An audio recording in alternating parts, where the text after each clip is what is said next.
وزينا السماء الدنيا بمصابيح وجعلناها رجوما للشياطين এই দুনিয়ার আকাশখানিকে তারকা প্রদীপ দিয়া সাজায় রেখেছি মনের মতন দেখো তুমি তাকাইয়া এই পৃথিবীটাকে এর আকাশটাকে সুসজ্জিত করা হয়েছে আল্লাহ পাক সৌন্দর্যবোধ এত বেশি যা গতকাল আমি আলোচনায় বলেছি রব্বুল আলামিন তার আপন রহমত দিয়া কুদরত দিয়ে এই পৃথিবী সব সাজিয়ে গুছায় দিয়েছেন আল্লাহ পাক বলছেন ইন্না ফি খালকিস সামাওয়াতি ওয়াল আরদি ওয়াখতিলাফিল লাইলি ওয়ান নাহার লাআয়াতিন লিউলিল আলবাব নিঃসন্দেহে এই পৃথিবী যারা জ্ঞানবান যারা চিন্তাশীল তারা আকাশ এবং জমিনের সৃষ্টির ব্যাপারে চিন্তা করবে রাত এবং দিনের পরিবর্তনের ব্যাপারে তারা গবেষণা করবে রাত দিনের পার্থক্য মানুষের জীবনকে পদ্ধতিগত দিক থেকে দুই ভাগে বিভক্ত করেছে একটা হচ্ছে দিন আর একটা হচ্ছে রাত وَجَعَلْنَا اللَّيْلَ لِبَاسًا وَجَعَلْنَا النَّهَارَ مَعَاشًا আল্লাহ পাক বলেন আমি দিনকে রুজি রোজগার করার জন্য কামাই রোজগার করার জন্য দিন তৈরি করেছি আর আরাম করার জন্য আমি রাতকে তোমাদের জন্য আচ্ছাদন করে দিয়েছি তোমাদের জন্য রাতকে আরাম করার জন্য করে দিয়েছি দিনের বেলায় কাজ করবে রাতের বেলায় আরাম করবে ঘুম আল্লাহর এক নিয়ামত ঘুম আল্লাহর কি আল্লাহর এক বিরাট নিয়ামত সারাদিন কাজ করার পর মানুষ যখন ঘুমায় যায় সারাদিনের ক্লান্তি এবং শ্রান্তি সব শরীর থেকে দূর হয়ে যায় সকাল বেলায় আবার কাজ করার জন্য শরীর প্রাণবন্ত আর সজীব হয়ে যায় এই ঘুম যার হয় না সেই বুঝতে পারে কি নিয়ামত সে হারায় আল্লাহ পাক যেন সারা জীবন যতটুকু ঘুমের স্বাস্থ্যের জন্য আমাদের প্রয়োজন আল্লাহ যেন এই নিয়ামত থেকে আমাদেরকে বঞ্চিত না করেন আমরা বলি আমিন ঘুমের জন্য মানুষ ঘুমাইতে না পারলে পাগল হয়ে যায় কি বিরাট নিয়ামত এই ঘুম আল্লাহ পাক মানুষকে দিয়েছে আমার বন্ধুগণ এভাবে করে আল্লাহ রাব্বুল আলামিন মানুষের একঘেয়েমি দূর করার জন্য সকাল করেছেন দুপুর করেছেন বিকেল করেছেন সন্ধ্যা করেছেন রাত করেছেন ঘুমাবার ব্যবস্থা করেছেন কামাই রুজির ব্যবস্থা করে দিয়েছেন রুজি রোজগার করার ব্যবস্থা করেছেন সবকিছু তিনি রহমান বলে তিনি দয়াবান বলে মানুষের সব প্রয়োজন আল্লাহ পাক মিটিয়ে দিয়েছেন আল্লাহ সুবহানাহু ওয়া তাআলা তিনি বলছেন আমার রহমতেই পৃথিবীর মাটি থেকে তোমাদের ফসল উৎপাদিত হয় তোমরা দেখো আফারাআইতুম মা তাহরুতুন আআনতুম তাজরাউনাহু আম নাহনু যারিউন জমিন থেকে ফসল কে উদ্গত করে উদ্ভিদকে কে গজায় তুমি গজাও না আমি গজাই আল্লাহ পাক বলেন সমস্ত উদ্ভিদগুলি আমি তোমাদের জন্য গজায় দেই উঠায় দেই এরপরে যখন ফসল হয় ফসল পাকা দেখে মানুষ তখন মুছে তেল মাখে ফুর্তি করে আনন্দ করে এবার ফসল খুব ভালো হয়েছে ভালো করে গান দেব মানুষেরাই চিন্তা করে বেশি ফসল হয়েছে গান বাজনা থিয়েটার গুনাগার বিবির গান এগুলি ভালো করে শুনতে হবে গাছে কাঁঠাল গোপে তেল জমিনে ফসল মুছে তেল মাখে আনন্দ করে যে গান বাজনা করবে আল্লাহ পাক বলেন দেখো لو نشاء جعلناه حطاما فظلتم تفكهون যদি আমি ইচ্ছে করি তাহলে তোমার ফসলকে আমি কুটায় পরিণত করে দিতে পারি তখন তো তুমি নিজের কপালে করাঘাত করবে আর বলবে আহারে মারুম হয়ে গেলাম বঞ্চিত হয়ে গেলাম আল্লাহ যদি ইচ্ছে করেন তাহলে ফসলগুলিকে আল্লাহ পাক তুষে পরিণত করে দিতে পারেন না সিটায় পরিণত করে দিতে পারেন না অবশ্যই সেই জন্য আল্লাহ পাক বলছেন যেগুলি সব আমার ক্ষমতা আমি আপন নিয়ামতে আপন বরকতে রহমান নামের কারণে আমি তোমাদের সব আমি গুছিয়ে দিচ্ছি আল্লাহ পাক ফসলের জন্য আপনার জমিনের ফসলের জন্য আল্লাহ পাক বিনা পয়সায় সারের ব্যবস্থা করে দিয়েছেন জোরে কোন সুবহানাল্লাহ সেই সারটা হচ্ছে কি ওয়া মিন আয়াতিহি আইয়ুরিকুমুল বারকা খাউফান ওয়া তামআ ওয়া ইউনাজ্জিলু মিনাস সামাই মা। আল্লাহ পাক বলেন, আমি আমার নিদর্শনাবলীর ভিতরে এটা হচ্ছে নিদর্শন, যে আকাশে বিদ্যুৎ চমকায়, মেঘের গর্জন আর বিদ্যুতের চমক, এই সবগুলি আমার নিদর্শন। বৃষ্টির পানির সাথে এগুলি এসে জমিনের ফসলকে বৃদ্ধি করে দেয়। জোরে বলেন সুবহানাল্লাহ। কৃষিবিদরা বলেছেন, যে বছর আকাশে যত বেশি বিদ্যুৎ চমকায়, সে বছর জমিনের ফসল তত বেশি বৃদ্ধি পায়। বিনা পয়সায় এ ধরনের আল্লাহ পাক ব্যবস্থা করে দিচ্ছে। এরকম দরিয়ার মাছ, গোস্ত, তরি তরকারি, ফল, মৌসুম উপযোগী যা কিছু প্রয়োজন, এ সব কে দিচ্ছেন? বলেন না কে দিচ্ছেন?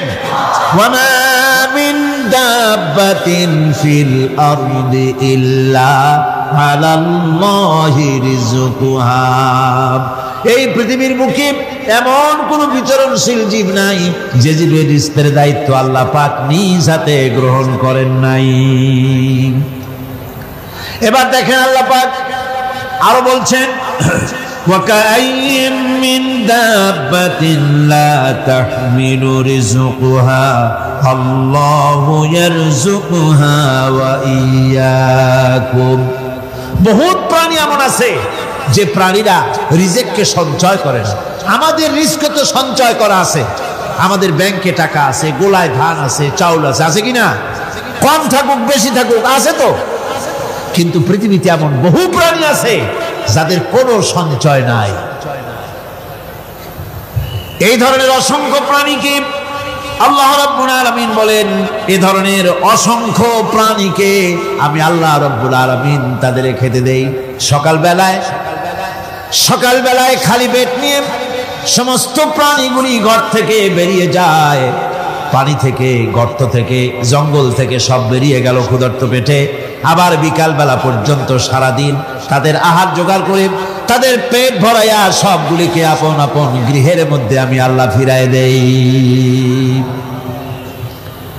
সেই জন্য আল্লাহ পাক বলছেন, ইয়া আইয়ুহান নাসু যকুরু নি'মাতাল্লাহি আলাইকুম হাল মিন খালিকিন গায়রুল্লাহ يرزقكم من السماء والأرض لا إله إلا هو فأنا تؤفكون। হে মানব সকল, স্মরণ করো আল্লাহ পাকের সেই নিয়ামতের কথা, যে নিয়ামত ওই আল্লাহ ছাড়া কে আছে যে তোমাকে আকাশ থেকে রিজকের ব্যবস্থা করেন, যিনি তোমাকে খাওয়ার দাওয়ার ব্যবস্থা করেন। তিনি ছাড়া কেউ নাই এই পৃথিবীর বুকে, আকাশে এবং জমিনে। তিনি এক এবং একক। ওয়া ইলাহুকুম ইলাহুন ওয়াহিদ লা ইলাহা ইল্লা হুয়ার রাহমানুর রহিম। তিনি হচ্ছেন তোমাদের ইলাহ, তিনি এক, তিনি একক। সুতরাং তিনি হচ্ছেন পরম দাতা এবং বিশেষ নিয়ামত যিনি দেন, পরম দাতা এবং দয়ালু। কোরআনে কারিমে যখনই আমরা বলেছি আলহামদুলিল্লাহি রাব্বিল আলামিন, আল্লাহ পাক খুশি হয়েছে। প্রশ্ন হয়েছে তার কি আরো কোন গুণ আছে? জবাবে বলেছি আর রহমানির রহিম, তিনি পরম দাতা, তিনি দয়ালু। সুবহানাল্লাহ, তিনি রহিম। পরকালে কিয়ামতের ভয়াবহ দিনে বান্দার জন্য তিনি রহিম হবেন। দুনিয়ায় তো অবারিত উন্মুক্ত হস্তে সকলকে দিচ্ছেন, আর কিয়ামতের দিন আল্লাহ পাক রহিম হবেন তার বান্দাদের জন্য। কোরআন বলছে তিনি হচ্ছেন রহমান, মানুষের জন্য তিনি রহমত দেন। তার দয়া অফুরন্ত, এত দয়া যে তিনি যদি প্রত্যেক কথায় কথায় আমাদেরকে শাস্তি দিতেন তাহলে আমাদের বাঁচার কোনো পথ ছিল না। ঠিক কিনা? কোরআনে কারিমে আল্লাহ পাক বলেছেন, ওয়া মা আসাবাকুম মিন মুসিবাতিন ফাবিমা কাসাবাত আইদিকুম ওয়া ইয়াফু আন কাসীর। তোমাদের উপরে যত বিপদ আসে, সমস্ত বিপদগুলি তোমাদের হাতের কামাই করা, নিজেদের রোজগার করা, তোমাদের নিজেদের হাতের কামাই করা। ওই হাতের কামাই করার কারণে সেগুলির জন্য যে আযাব হওয়া উচিত ছিল আমি অনেকগুলি ক্ষমা করে দেই। আমি অনেকগুলি ক্ষমা করে দিই। সব তোমাদের হাতের কামার জন্যই বিপদ হয়, আর অনেকগুলি তো আমি ক্ষমা করে দিই। কথায় কথায় যদি প্রত্যেকটা ব্যাপারেই শাস্তি দিতাম, তাহলে পৃথিবীতে শ্বাস ফেলার সময় তোমরা পেতে না।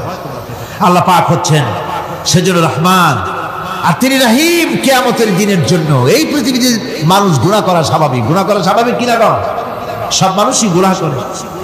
এই গুনাহগার যত বড় গুনাহগার হোক না কেন, গুনাহগার যখন তওবা করে, তওবার অনুভূতি যখন আসে এবং সে যখন অনুশোচনা করে, তখন তার অপরিসীম দয়া সেই অনুশোচনাকে কবুল করে নেয়।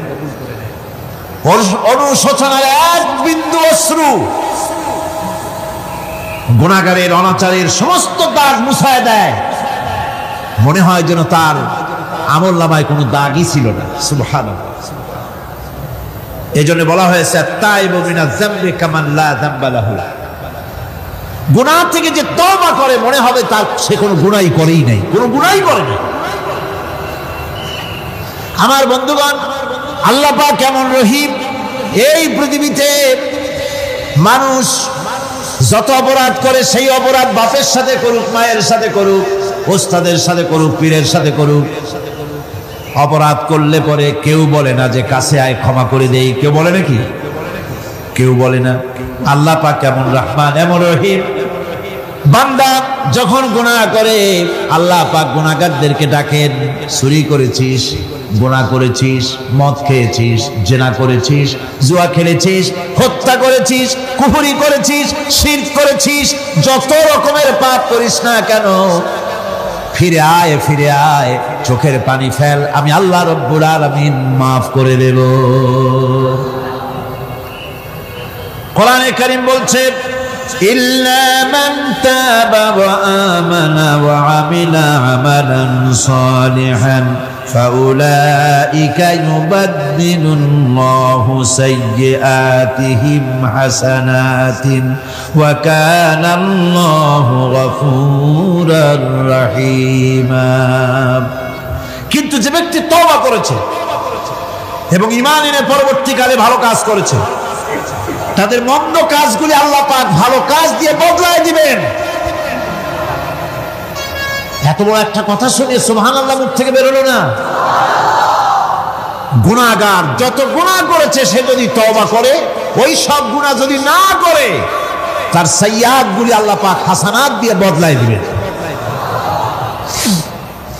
মানুষেরা চুরি করে, ডাকাতি করে, জিনা ব্যভিচার করে, যা কিছুই করে, থানায় ধরা পড়ে।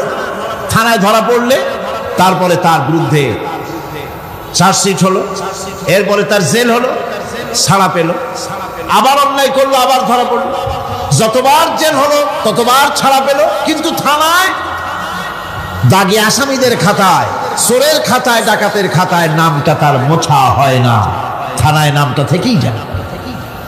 কিন্তু আল্লাহ রাব্বুল আলামিন এমন এক বিচারক, এমন রহমান, এমন রহিম।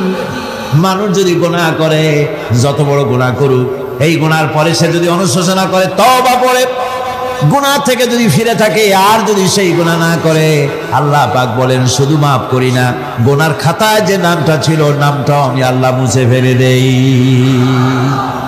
এই হচ্ছে রহমান, এই হচ্ছে রহিম, এই হচ্ছে তার অফুরন্ত দয়া, যে দয়ার কোনো শেষ নেই। এক্ষেত্রে আল্লাহ রাব্বুল আলামিন তার দয়া ও ক্ষমার বিশাল ব্যক্তির কথা উল্লেখ করেছেন, যার কোনো সীমা নেই।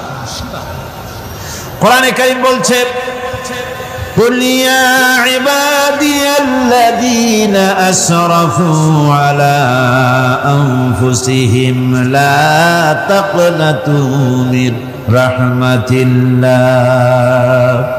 হে আমার ওই সব বান্দাগণ যারা নাকি পাপাচার করে, অশ্লীলতার মধ্যে নিমজ্জিত হয়ে নিজেদের জীবনকে নষ্ট করেছে, তোমরা তোমার অনাচার যত কঠিন হোক, যত বেশি হোক, আমার রহমত থেকে নিরাশ হও না। সুবহানাল্লাহ। আমার রহমত থেকে নিরাশ হও না। যত বড় পাপ করে থাকো, আমার রহমত থেকে নিরাশ হও না।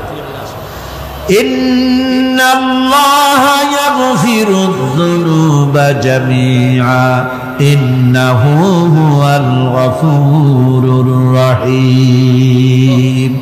যদি তওবার মতো তওবা করতে পারো, যদি চোখের পানি দিয়া আল্লাহ পাককে রাজি করাইতে পারো, আল্লাহ পাক বলেন বান্দা যদি তওবা করে, খাঁটি যদি তওবা করে, জীবনে ওই সব গুনাহ যদি আর না করে, আল্লাহ পাক বলেন জিন্দেগীর সকল গুনাহ আমি রব্বুল আলামিন মাফ করে দেব। তিনি গফুর, তিনি রহিম, ক্ষমাশীল এবং দয়াবান। الذين يذكرون الله قياما وقعودا وعلى جنوبهم ويتفكرون في خلق السماوات والأرض ربنا ما خلقت هذا باطلا سبحانك فقنا عذاب النار الذين يذكرون الله قياما وقعودا وعلى جنوبهم যারা দাঁড়িয়ে বসে শুয়ে এক কথায় সর্বাবস্থায় যারা আল্লাহ পাককে স্মরণ করে, তার আকাশ এবং জমিন সৃষ্টির ব্যাপারে চিন্তা ভাবনা করে, রাত এবং দিনের পরিবর্তনের চিন্তা করে, তার সৃষ্টি নৈপুণ্যতা নিয়ে যারা গবেষণা করে, তারাই হচ্ছে আল্লাহ পাকের খাঁটি বান্দা। একজন সত্যানুসন্ধানী, চোখের সামনে যখন নিখিল বিশ্বের পরমাণু থেকে শুরু করে সূর্য চন্দ্র গ্রহ নক্ষত্র বিশাল আকাশ পর্যন্ত, গাছপালা তরুলতা সমুদ্র মহাসমুদ্র পশু পক্ষী ইত্যাদি যখন তার নজরে পড়ে, তখন একজন সত্যের অনুসারী ব্যক্তি, একজন সত্যের অনুসন্ধানী ব্যক্তি তার মুখ থেকে বেসাক্তা স্বতঃস্ফূর্ত ভাবে নিজের অজান্তে মুখ থেকে যে শব্দটা বেরোয়, সে শব্দটা হচ্ছে আলহামদুলিল্লাহি রাব্বিল আলামিন। সমস্ত প্রশংসা হচ্ছে ওই আল্লাহ পাকের, যিনি এগুলিকে সৃষ্টি করেছেন।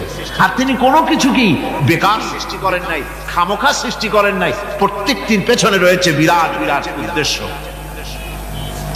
এখানে মানুষের সবচাইতে বড় ভ্রান্তি, মানুষের সবচাইতে বড় ভুল, সেটা হলো এই দুর্ভাগ্যজনক ভাবে সকল সৌন্দর্যের মহাশিল্পী আল্লাহ পাককে মানুষ ভুলে যায়। তারা প্রশংসা করে নদীর, প্রশংসা করে নারীর অঙ্গ প্রত্যঙ্গ নিয়ে তারা কবিতা লেখে, নারীর সৌন্দর্য নিয়ে কবিতা লেখে, সাহিত্য রচনা করে, সূর্য নিয়ে, চন্দ্র নিয়ে, চাঁদের মায়াবী জ্যোৎস্না নিয়ে, এর সুন্দর সুষমা নিয়ে কবিতা লেখে, প্রজাপতির রং দিয়ে গান তৈরি করে, ফুলের সৌন্দর্য এবং তার সৌরভ দেখে মানুষ পাগল হয়ে যায়, এগুলির পিছনে গান সাহিত্য ইত্যাদি কবিতা রচনা করে। কিন্তু এই সৌন্দর্য যিনি সৃষ্টি করেছেন সে আল্লাহ পাককে বেমালুম ভুলে যায়।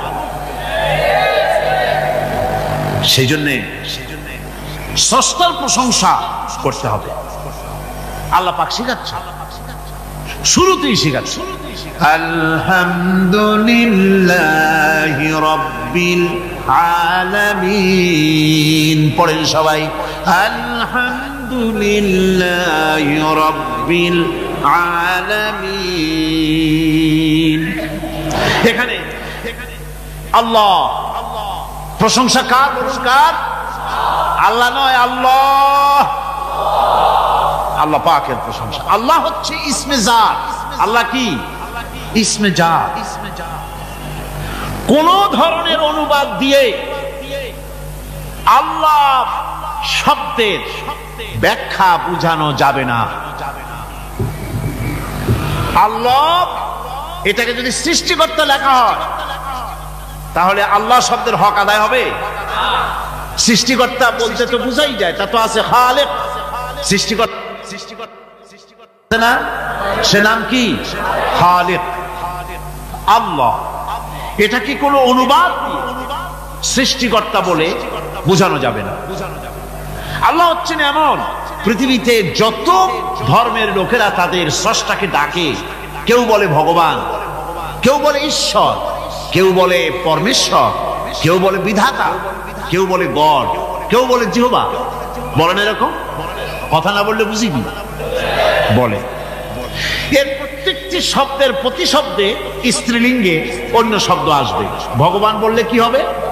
ভগবতী। ঈশ্বর বললে ঈশ্বরী। পরমেশ্বর বললে পরমেশ্বরী। বিধাতা বললে বিধাত্রী। গড বললে গডে যাবে। এখন গড আরো বেকার।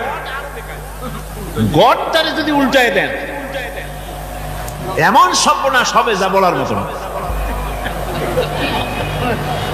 আর এই শব্দ দিয়েও বোঝার উপায় নাই যে তারা কি বলতে চায়। শব্দকে খণ্ডিত যদি করা হয় তাও বোঝা যাবে না যে কি বলতে চায়। অথচ আল্লাহ পাক হচ্ছেন, আল্লাহ পাকের নাম হচ্ছে এমন একটি নাম, আমাকে যদি কেউ বলে যে অন্য কোনো ব্যাখ্যা চাই না, আল্লাহ দিয়ে আল্লাহরে বুঝায় দেন, তো আল্লাহ দিয়ে আল্লাহরে বুঝানো যাবে।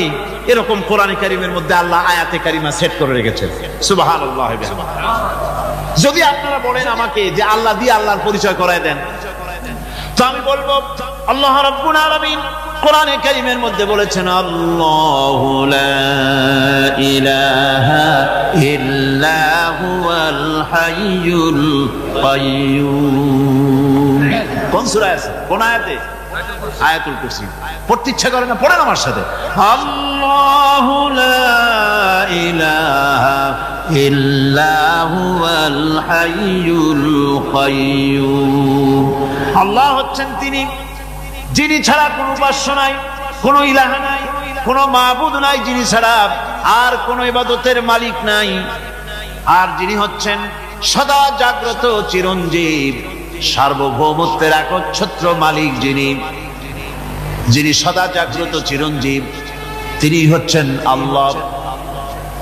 এখন কেউ যদি বলেন আল্লাহ অক্ষর কি, এক একটা অক্ষর বাদ দিয়া আল্লাহরে চিনায় দেন, তাও চিনানো যাবে। আল্লাহর প্রথম অক্ষর যদি বাদ দেন কি থাকবে?